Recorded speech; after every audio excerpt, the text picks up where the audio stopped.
Welcome to Mathotropism. Here we are going to see NCERT class 9th sum from the chapter Lines and Angles, exercise 6.2, sum 6. In figure, PQ and RS are two mirrors placed parallel to each other. An incident ray AB strikes the mirror PQ at B and the reflected ray moves along the path BC and strikes the mirror RS at C and again reflects back along CD. Prove that AB is parallel to CD. So in this sum we need to notice that we have been given two mirrors and a ray which is getting reflected back twice. So before proceeding with the sum, we need to know more about the plane mirrors and a particular formula regarding that also. So when we are talking about plane mirrors, what are they? They are nothing but a mirror with a flat reflective surface where whatever light is incident on it gets reflected, and we can see from the physics concepts that the angle of reflection equals the angle of incidence. What do you mean by that is, when a ray is incident on a mirror, if we draw a normal to the mirror, that means an imaginary perpendicular line to the mirror, then the angle between the incident ray and the normal ray is called as the incident ray as given in the diagram, and also the angle between the reflected ray and the normal is given as the angle of reflection R.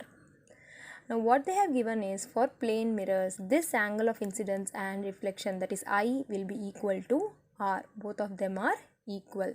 So we will be using this as our base for proving AB is parallel to CD in the sum.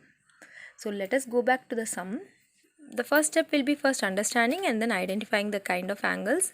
So given are two parallel mirrors PQ and RS.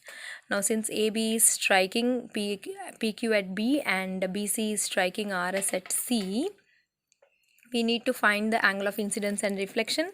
So I am drawing BE perpendicular to PQ and FC perpendicular to RS.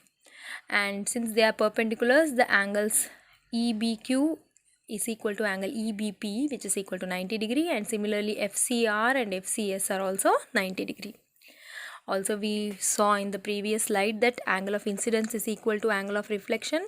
Let the first incident ray AB make an angle of I1, so reflection will also be I1. That is, the angle of reflection is also I1. So that is why ABE angle is I1. Similarly EBC angle is also I1.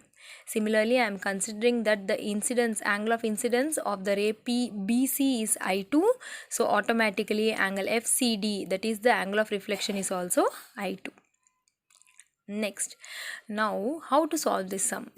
We know that we have to prove AB is parallel to CD. So if we want to prove AB is parallel to CD, any pair of angles like the alternate interior angles or the corresponding angles or alternate exterior angles, we need to prove that they are equal, or the co-interior angles are supplementary.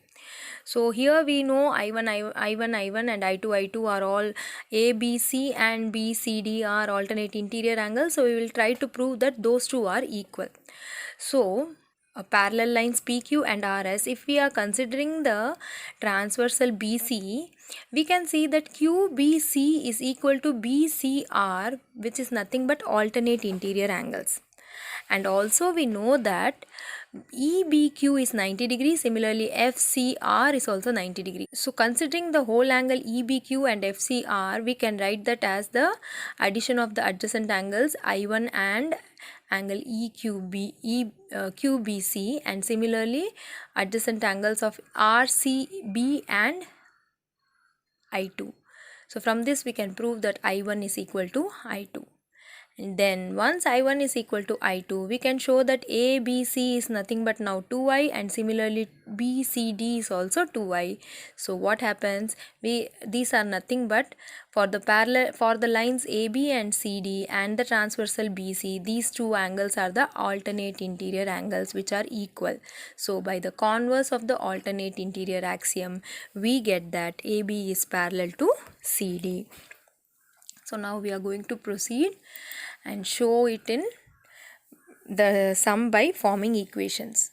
So what is the first given? Given is PQ is parallel to RS and an AB is an incident ray which is striking the mirror PQ at B, and BC is getting the reflected back and striking RS at C and again reflecting back along the path of CD.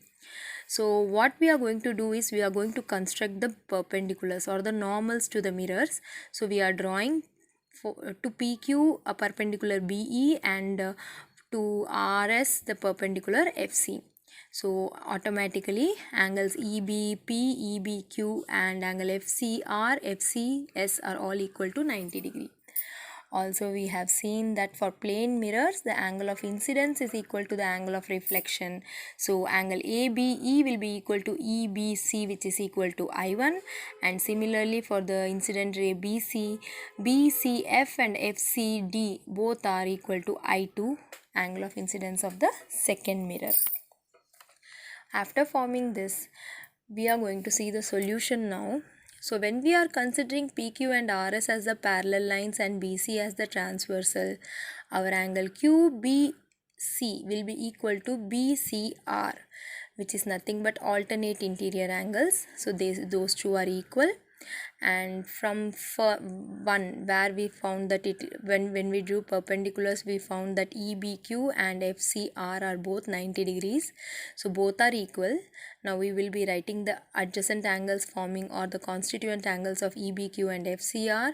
So that is nothing but EBC plus CBQ, and similarly for FCR it is RCB plus BCF. So what happens, we know that already from the equation 3 BCR is equal to CBQ, which implies that angle EBC will be equal to angle BCF, so which is nothing but both the angle of incidences are the same, so I1 is equal to I2. So when we write angle ABC, it is nothing but twice of I1. Similarly angle BCD is also equal to 2I1. When we are considering the angle ABC and angle BCD, we can see that both are nothing but alternate interior angles considering the lines ABCD and the transversal BC. Now since the alternate interior angles are equal, by the converse of AIA axiom, that is the alternate interior angles axiom, we get that AB is parallel to CD. Thus we have proved. Thank you. Please subscribe and like and share.